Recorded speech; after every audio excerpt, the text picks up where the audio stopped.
Hey, it's Chris, Liege Games. Let's do this.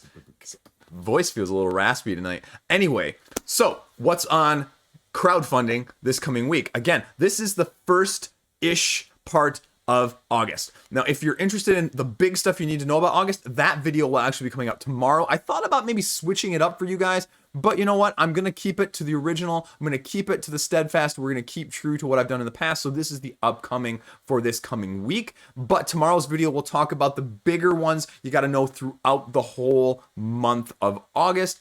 And there's some bigger ones, there's some lesser ones. And as always, I love the surprises that come along the way. Watch your wallets. I'll think of something clever to title it so it'll attract you. But stay tuned if that's of interest. Because, again, has the real potential to be a very, very expensive month of August. And that starts with this video as we talk about what you actually are going to see in the next coming week. Kickstarter, Gamefound, let's do this. I'm going to give myself some self-promotion here. First one up on this video is Lands of Galzyr. I did a little review up here if you want to take a look at it. Otherwise, it is launching on August the 2nd. And it is from Snowdale Design, the same guy that did Dale of Merchants, if that looks familiar aesthetically, because it's just a cool looking game. It is an animal adventure style game, open world, truly open world that you can explore to your heart's content. It is changing on the day, the week, the season. You are controlling one of a potential 4 different animal creatures that you just have control of, that you're going to be using skill checks via dice and actions to travel and traverse this land in order to just do whatever you want. And you're going to also have the ability for keywords via allies and items that you're going to be collecting along the way in order to aid you to complete these quests in order to earn prestige, which is the potential victory condition. As I said in the review, it is open world. It is highly non-competitive, meaning you can just go and have a good time. It plays well solo. It plays well at higher counts. It's fast to play. It does use a web page that you need to be aware of, and I know some people are turned off by that, but it's probably the easiest app/web page based game I've ever had to use, so there's something to be said of that. Check out my review if you want more details. I'll link the page here, the Gamefound page, in the comments section below in the information. But just check it out. It's really something different. If you're interested at all, I think the biggest question right now is that we don't see on here is price point.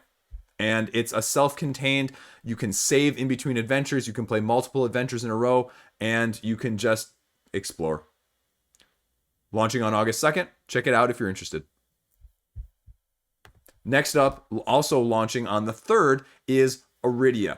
Now, Arydia is the other one by Cody Miller, right down there in the lower right-hand corner, the same person who did Xayah, and we're going to see what this open world game looks like compared to Lands of Galzyr. This is more of your traditional RPG style game, and they're calling this a green legacy game in the sense that it is a legacy game and actions are going to have consequences and ramifications throughout the story and throughout the time that you play it, meaning if you go back to a certain area, if you interact with a certain character in a certain way, it's going to have a ripple down sort of butterfly-like effect. Yeah, I used that butterfly effect, Ashton Kutcher, anyway. So that what happens is going to carry on through. But they're calling it a green legacy game because green legacy meaning you can reset it afterwards to the very beginning. So it may solve some of the legacy game issues, which are often raised that, you know, after you finish a legacy game, it's not much left there that you really want to ever go back to. And yes, sometimes you can get a great amount of play out of it, but it's also nice not to have to just chuck a game once you're done with it. So we're going to see what Arydia can actually offer in this sense in terms of the combat, because this one, unlike Lands of Galzyr, is going to be more combat heavy. Lands of Galzyr is sort of skill check based. This is actual combat, level up, get stronger, progress.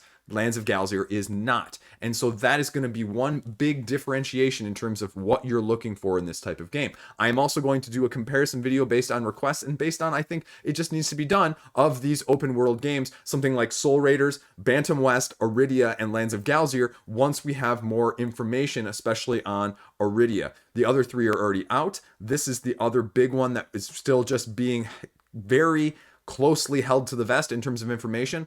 Unfortunately, I wasn't able to get a copy to play to show you guys a little bit more hands-on information. So just like you guys, I'm going to be waiting on bated breath to see what happens when it launches and what it looks like. That is going to be launching on August 3rd. Check it out. Next up is Lords of Vaala Dragonbond. Now, this is a 1 to 4 player game where you are playing as either one of the lords or one of the dragons. And if you can't tell by the name of the title, you have the option or the ability to bond with one of the said other types of interactions that you have. Lord bonding with dragon, dragon bonding with lord, in order to change the game, the basis of how you're going to play it, but also the victory conditions in which you are going for in the end in the first place. Your characters have asymmetric abilities, asymmetric spells that you're going to be using sort of in an action programming style of manner where you're playing cards down and then having them executed in order to collect power tokens. And that is the gist of the game. I'm hoping to be able to have my review out on it by the time it launches on August the 2nd, so you can have a little bit more hands-on look about the actual gameplay, but also my thoughts. Next up, also launching on the 2nd, is Excavation Earth. It belongs in a museum. The expansion for Excavation Earth. It is adding more of a good thing to Excavation Earth, the base game. And what you're doing is you're getting 2 new alien races, more mysterious artifacts, a whole new sideboard in terms of how you can win the game. If you're not familiar with the original game, Excavation Earth, it is a hand management sort of set collection game that is divided into 3 rounds. The first round, drafting cards that have multi-action use. The second round, playing those cards in order to wheel and deal around wherever you need to go to in order to get whatever you want to get and do what you want to do. The third round, wheeling and dealing said artifacts in order to get money or keep them in your collection. And this is adding a new museum board. There you go. There's the tie-in. So, if this base game was of interest to you the first time around, or you're looking for something in that tile placement, set collection style of game, check it out when it launches on the 2nd. Sorry, August 3rd for that one too, just like this one. And this is Almanac, the Crystal Peaks, a worker placement, unique style worker driven game per page in the Almanac itself of how you are using that particular mechanism. If this looks familiar, the previous iteration of it, the Dragon Road, was on Kickstarter previously, and it offered basically what I think they said was a 17-page unique each page worker style placement mechanism, and this is the latest iteration of that from Scott Alms. You are traveling around this fantastical realm, acquiring goods, trading, selling, exploring, and seeing what's out there. If this is of interest to you, especially as a lighter, even intro style worker placement game, check it out when it launches on the 3rd. Next up, launching on the 3rd, Green Hell, the board game based on the digital game of the same name and the same IP. This is a port as a 1 to 4 player cooperative game where you are search and rescuers going into the jungle trying to find said person. And what you are having to do along the way is survive, because this is going to involve everything from searching out supplies and rations to building your camp and the order in which you want to build your camp and how you're going to allocate your resources in order to do so. So this is a much more in-depth take on the search, dungeon, crawl, explore, survive style of things, heavier much on the survive rather than the go through, bash, smash, that sort of thing. There is also going to be a jungle mechanic that is going to offer sort of a maze-like experience, as well as sort of act as your adversary, if you will, in a way to prevent you from just achieving your mission in the first place. They definitely mention that luck is a factor in terms of what's happening, but they make it clear that they also are saying luck is necessarily different than randomness, where randomness is what they're trying to mitigate and minimize. You are going to be taking on a team of asymmetric search and rescuers that are each going to have their own unique abilities that are going to bring different things to the table in order to optimize your search and rescue party in the first place. It is more of a little bit of the horror-esque theme, but on the more mysterious adventuring side of things as well. Check it out when it launches on the 3rd. Next up, we have Dino Dodge launching on the 3rd as well. This is exactly what it looks like based on the picture and the name. You are dinosaurs trying to basically play dodgeball with meteors. And, you know, as they say with a bear chasing you, it's not that you have to be the fastest, it's that you just don't want to be the slowest. So you are using player elimination and take that mechanics and actions to push yourself out of the way and to push others in your place so that you don't get hit by the meteors and they do. Last one standing is going to be the winner. It's launching on the 3rd. We'll see what it entails. As it says, dodge, survive, repeat. There you go. Check it out if that's of interest. Next up, launching on the 3rd, is Legend Academy from El Dorado Games, where they say this is a competitive deck building, card creation, but also somehow worker placement adventure style game that is going to be taking folklore heroes and training them up to make them the legends that they are finally known as. And so you can see here several well-known icons in the picture that you are going to be potentially utilizing or taking over as your main character. So, what are you actually getting? Okay, with Gamefound, they're all doing these early bird, rewards or follows. So, what are you actually doing in the game? Like I said, those mechanisms. How are those mechanisms going to interact? And you can see just by the picture here alone, it looks more like a la the Gloomhaven Jaws of the Lion setup that you're going to be utilizing in terms of the bound game board with standees. So, how is that going to work? You can already see the prices, which is kind of nice here, but $69 for the deluxe edition. And they say up top here that, well, we're not really sure if it's going to come to retail. Where was that? Right there. 30% off. It's going to be $100, and there's no plans for retail. So there you go. They give you a little bit of a free mini backer expansion at the 1,000 backers, free mini expansion 2. And then, okay, so what are you actually getting with this? A replayable adventures. That's the question in these games. How replayable are these adventures? Character progression. How are these 3 mechanisms mainly going to be interacting? Skill tree, card crafting, and deck building. And it's asymmetric. Well, this is fine. Combo, combo, combo. I mean, again, this one screams, I need to see gameplay, just like the latest of Gamefounds with Divinus. How deep is this going to be? How actually replayable is this going to be? Both of these games, that is one of the main questions. They are doing sort of the AEG, it looks like, with the card building, with a little bit of maybe canvas mechanism with the overlay there. So it'll be interesting to see how that works. And you're getting a little bit of everything else. Again, miniatures, not really a make it or break it. So what are you doing?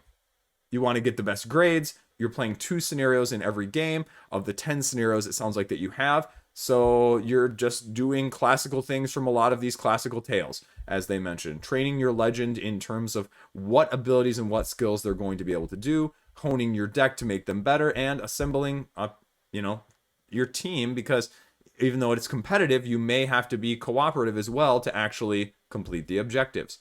Quests that they mentioned, puzzles, and just winning. How do you win? Beat the best assignments, do the best adventures. You get to see a little bit of what they're going through here. Bunch of quotes already, bunch of videos already. Wow, everything's already up here. That's impressive. And so we'll see. I don't know. We're still waiting to see what Age of Atlantis looks like, their latest Kickstarter that has not yet delivered, and whether or not that lives up to the hype. This is definitely on the lighter side of things compared to that, but it'll be interesting to see once we get a little bit more detailed look at it when it launches on the 3rd. Last up, we have Bug Council of Backyardia, also, coincidentally, launching on the 3rd. This is, very interestingly enough, a 1 to 5 player trick-taking game where you are the council of bugs in the backyard, clearly, trying to decide the most important issues in the realm. You are dealt a total of 11 cards through that you will be playing 10 tricks.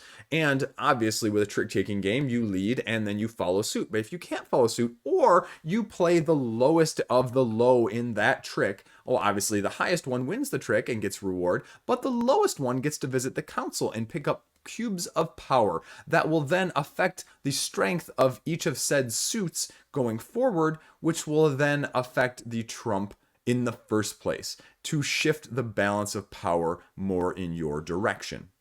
Play 3 rounds, rinse and repeat. The one with the most points at the end of 3 times a round wins the game. Relatively straightforward. We'll see what the price point is. I'm intrigued. Trick takers with a new twist are always going to catch my eye.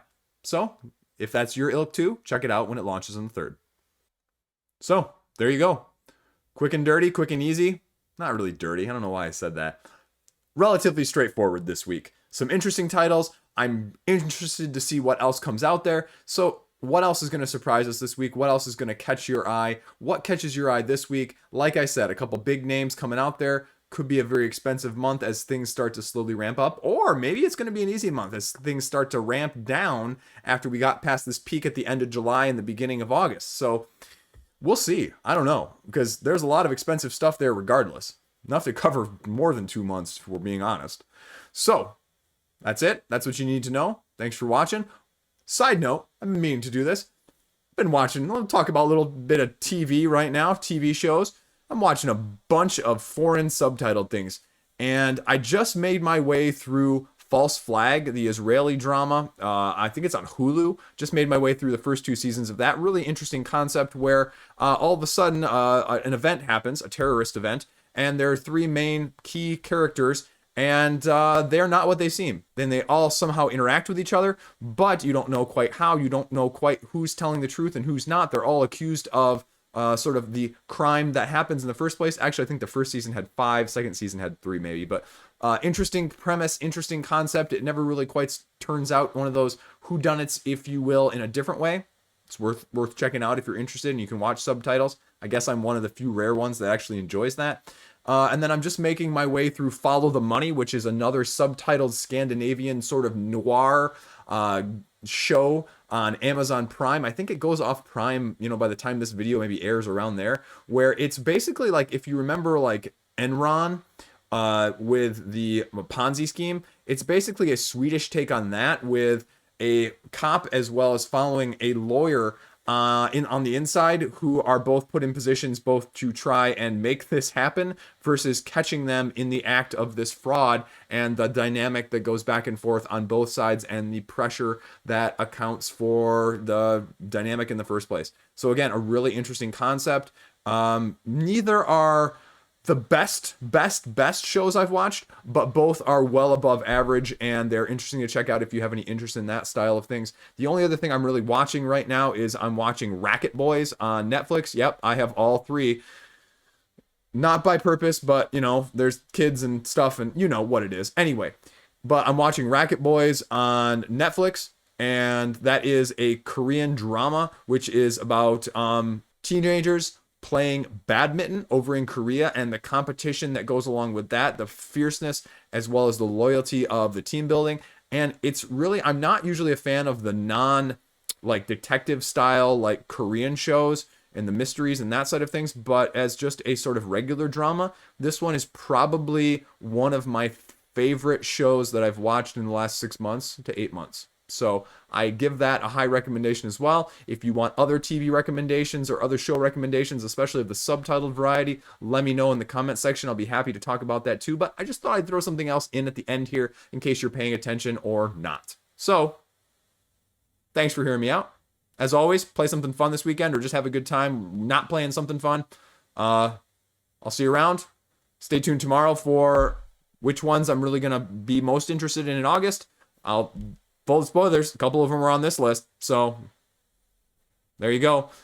As always, again, thanks for watching. Stay classy. See you later.